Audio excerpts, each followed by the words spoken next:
E eu quero aproveitar então esse lançamento do teaser nos últimos dias para fazer um vídeo aqui falando com vocês a respeito do que nós podemos aprender com a história do filme Rei Leão.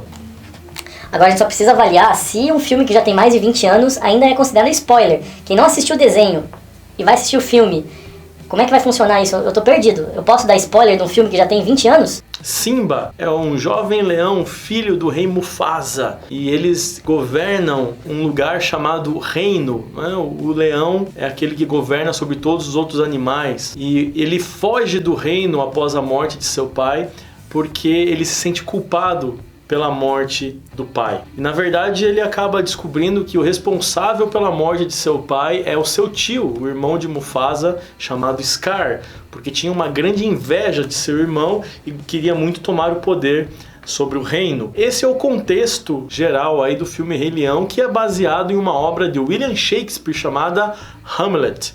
É um momento cultural aqui no Parábolas Geek. Você vai assistir, pensa que vai assistir um desenho e na verdade você está vendo uma leitura de uma peça de William Shakespeare. Olha só que beleza, que cultural este episódio. Então é importante nós percebermos que a palavra de Deus nos traz alguns exemplos de bons irmãos, assim como de maus irmãos. Os bons irmãos nós podemos citar ali Tiago e João, que estavam juntos servindo a Jesus, foram líderes da igreja de Cristo, a igreja de Atos dos Apóstolos. E também temos exemplos de maus irmãos, e infelizmente a gente vê mais maus exemplos do que bons exemplos.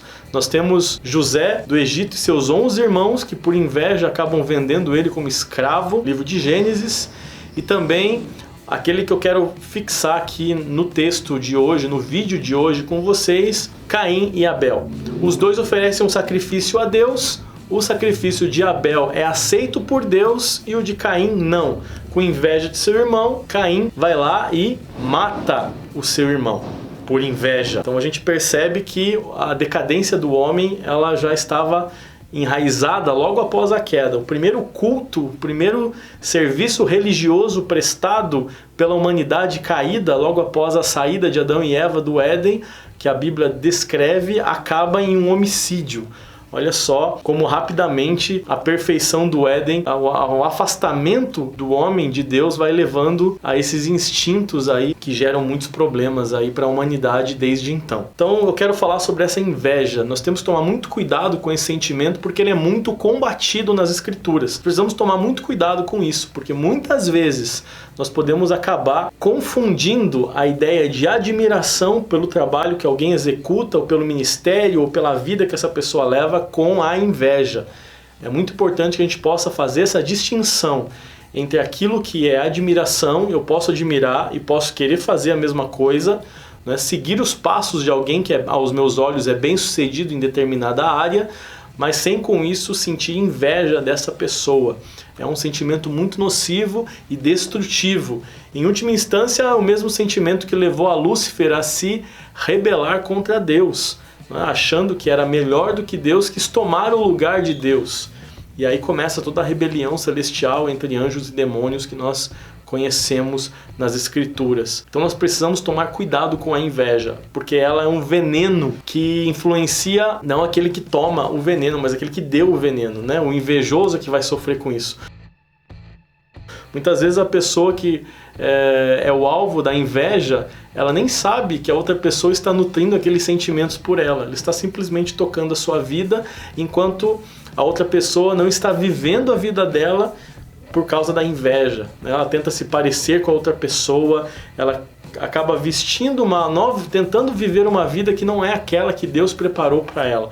E isso é algo muito preocupante que nós devemos tomar muito cuidado ao longo da nossa caminhada. Nós precisamos cuidar com isso. Quanto mais nós mergulhamos nas Escrituras, quanto mais nós conhecemos a Deus, mais imunes nós ficamos com relação à inveja, porque nós começamos a descobrir o nosso propósito na Terra. E quando nós descobrimos para que nascemos, para que existimos, nós não precisamos ter inveja de ninguém. E muitas vezes nós confundimos o nosso ministério, o nosso chamado com o propósito. O nosso ministério é o nosso serviço, aquilo que nós fazemos para contribuir com o reino de Deus.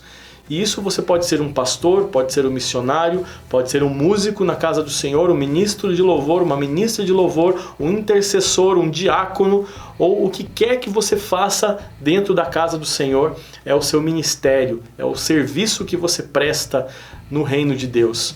Ao contrário disso, o propósito é a razão pela qual você existe. E a palavra de Deus nos garante que não existe apenas um propósito para o homem na terra, que é amar a Deus sobre todas as coisas e ao seu próximo a ti mesmo. Por um lado, nós precisamos amar a Deus e por outro lado, sermos amados por Ele. Amar a Deus parece fácil, porque Ele é perfeito, não há erro em Deus, não há falhas em Deus, não há pecado em Deus.